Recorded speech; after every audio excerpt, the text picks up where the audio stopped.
Hey guys, Miss Paraso here. Because it's been kind of a tight unit with as many days that we've had, I figured I'd go ahead and make a video lesson of what we did in class today to kind of get you started if you were absent or if you need a refresher or you're just playing catch up. So this worksheet was handed out today. There's a front and back. It's also available in OneNote. It's called D11, Algebra and Angles Practice 1. And then the other side is D11, Algebra and Angles Practice 2. So I'm going to go ahead and go through this. Sorry, there's a bit of a glare. Not much I can do about that. Now I'm going to be showing my work on a separate sheet of paper because these boxes are itty bitty bitty, and I'd recommend that you do the same, but you do you. I'm going to select a couple of these, and I'm letting you know I'm going to go ahead and label these 1, 2, 3, all the way through 8 on the front side, just so that way when I say, oh, let's do practice number 1, so forth. Okay, and then the same on the back.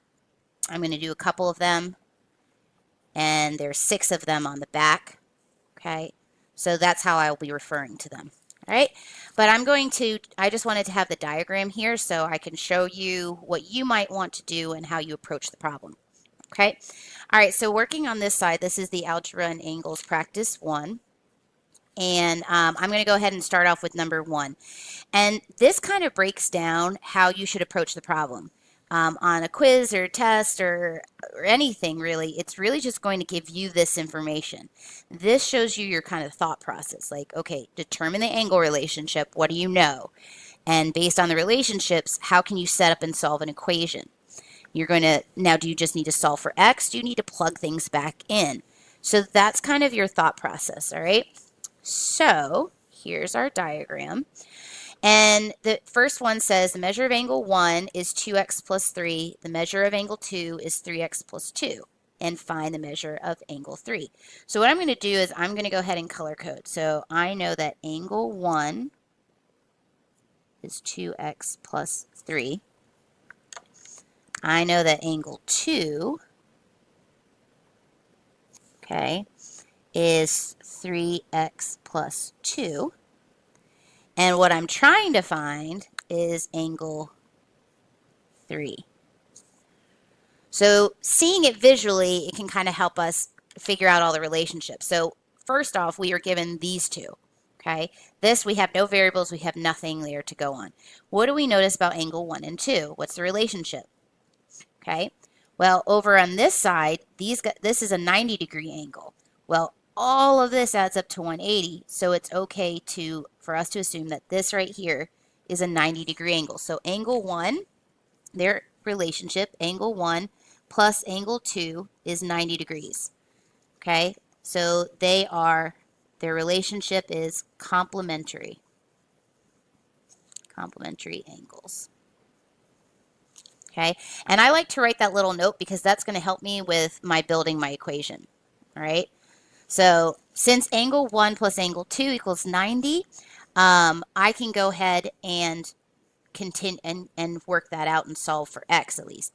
Now, but I'm not done because my goal is to find angle 3. So I figured out how those two relate, but how does angle 3 relate to any of these here?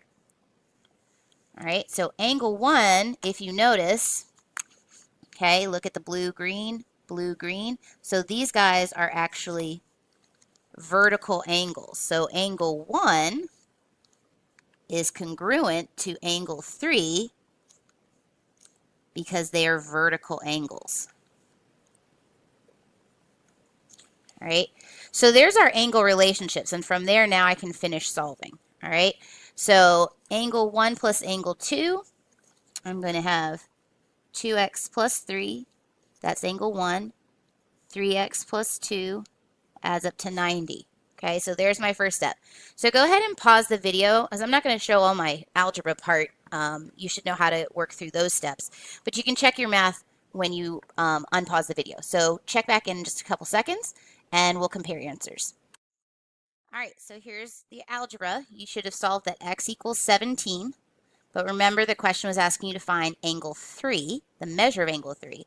So I took my x value, and you can see that I took angle 1 and I plugged it in right here to the equation, and I found that angle 1 was 37, but I had previously stated that based on vertical angles, angle 1 and angle 3 are congruent, so therefore angle 3 is also 37 degrees. So that's kind of our approach that we want to take there. So I'm going to erase that, clean that off. All right, so that was number 1. Let's go ahead and take a look. Which other one did I want to do? I'm going to go ahead and do number 7 down here as well. Okay. All right, so in number 7, let me go ahead and label that. In number 7, let's first take a look at what they want us to compare. So we have measure of angle EBA. So they're starting us off with letters. So EBA. So that's this angle right here. So it's kind of a merge of angle 4 and that 90-degree angle. All right, so the measure of angle EBA is 7x plus 11. Okay, and the measure of angle EBG, so EBG, okay, so that's this angle, or angle 3, is 2x plus 7. 2x plus 7. All right, now then it wants to find the measure of angle 1. So we actually need to find out what this is. Okay. So again, if you need the colors, I totally encourage you with the colors, do that. It's one diagram for all these problems, so maybe get a little piece of plastic, slide it in your binder or something, so you can use dry erase markers to help you out. That's always helpful. So creating that visual, now I can see the relationship. So we're going to start off by writing our relationships. Let me fold my paper over so I'm not blocking the diagram. Okay, so I have angle EBG, and I can see that these two angles, my green and my blue, add up to 180 because they are next to each other. They're linear pairs. So angle EBG and EBA are going to add up to 180. Now, that's just me writing up their relationship. I want to define their relationship. So you can say linear pair, that's the best one. That tells me that they're next to each other and that they add up to 180. You could say supplementary, that would work too, but linear pair is the better description. Now that tells me how to kind of work with those two, but then I've got angle 1. So how does angle 1 relate? Well, we can see that angle 1 and angle EBG, or angle 3, they are vertical. Okay, so we got like red, blue, those are two intersecting lines. So angle 1 is equal to, and I'm just going to keep consistent with the lettering. They did angle EBG. I don't want to get confused. Okay, and that's because they're vertical. So see if you can pause the video right now and set up and solve for these missing values, and then check back in. Okay, take a look. How did you do? There's the equation setup that you should have had. This was EBG. This was EBA. They added to 180. Get our x equals 18. You had to then plug it into angle EBG, or also known as angle 3. And they were vertical. Angle 1 and angle EBG were vertical. So once I found EBG, I knew that angle 1 was 43 degrees. So that's kind of the track. It's like a puzzle, kind of like Sudoku. Like once you figure out this one, because this one is this, we can figure out that. So that's your thought process and when you're tackling those. I encourage you to check out the other video I have posted as well. It was not something we necessarily did in class, but they're more higher level thinking questions that really get you to think about those angle relationships and the math involved. All right, so we're going to go ahead and turn over to the other side, and this is, again, D11, Angles in Algebra 2, if you're looking in OneNote. All right, and so here's our diagram up here. And for the most part, you're doing the exact same thing, except now in this diagram, we can see that we've been given that these are parallel lines because of that, because of the arrows. So these are parallel lines, and this is the transversal. All right. Again, each problem is a separate problem. So once you find one angle, it's not necessarily the same for every single one. All right, so I'm going to go ahead and do number 1 first. Actually, you know what? Yeah, let's do number one first. We're going to do number one first. I want you to pause the video and see if you can walk yourself through it. Take a look at the angles that were given to you. What's their relationship? How are you going to set up an equation? Find the value of x, and then actually tell me the angle measures. So let's start there. Go ahead and pause the video at this time, and then check back in with me. All right, guys, how'd you do? So again, highlighting color coding is going to help you out. See those parallel lines. And we can see that 3 and 6 are inside, they're in between the parallel lines, and they're on opposites. So that helps us know that it's alternate interior angles. And besides the definition, or not the definition, the vocabulary that goes with it, I also wrote, based on that definition, what can I conclude? I know that angle 3 is going to be equal to angle 6. So that's how I set up my equation to solve for x. And then once I had x, I got my tiny little math work here. So angle 3 was equal to 8 times x. So I just showed my substitution. And both angles were the same. So it's just 140 degrees.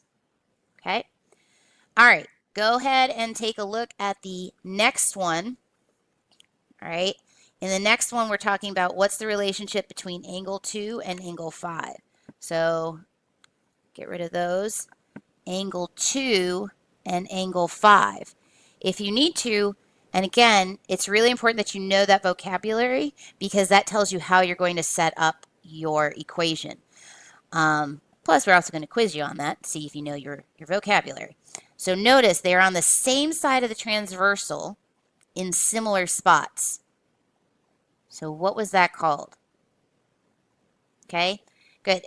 If you figured it out, it was called their corresponding angles, and corresponding angles mean that they are congruent to each other, right? So essentially, anytime we have these, you've really got three types of relationships. They can either be congruent, they can add up to 180, and then if you happen to have a 90-degree angle in there somewhere, there could be some complementary stuff. So add up to 90, add up to 180, or they're equal. That's pretty much what it boils down to in what we're dealing with. So go ahead and finish solving, set up an equation, and see if you can find angle 2 and angle 5 based on that information, and then check back in. All right. So here's my math. They were set equal to each other. I found x is equal to 11. Because x was equal to 11, I plugged it into the equation, and I found that angle 2 was 58 degrees. And over here, I stated that angle 2 and angle 5 were equal in value. So that means that they're both 58 degrees. Okay? So you're going to continue on. That's kind of how you want to work your way through these. Is start off by paying attention to looking at the relationship. What vocabulary best matches it? Now, you might need to get a little creative and be like, if there's not a direct relationship, maybe you're like, well, okay, for example, if I was asking what's the relationship between angle 7 and angle 3? Well, there's no necessarily vocabulary word that has a direct relationship, but I know that angle 3 and 6 are equal because of alternate interior, and angle 6 plus angle 7 add up to 180. So therefore, angle 3 plus angle 7 will add up to 180. So I know that they would be supplementary would be the best word for that one. Okay, so that's the idea that what you want to do with this worksheet. Now, I encourage you to tackle as many problems as you can. My work and answer key are posted on OneNote, so that way you can compare. Be on the lookout for any teacher challenges. I already had one earlier today. I changed it. I accidentally put exterior, even though I meant interior. So, hey, if you find another teacher challenge, hit me up, get your piece of candy, call it a day. All right, there's help session Thursdays at 8:10 if you need to come in and ask some clarifying questions. Till then, see you in class.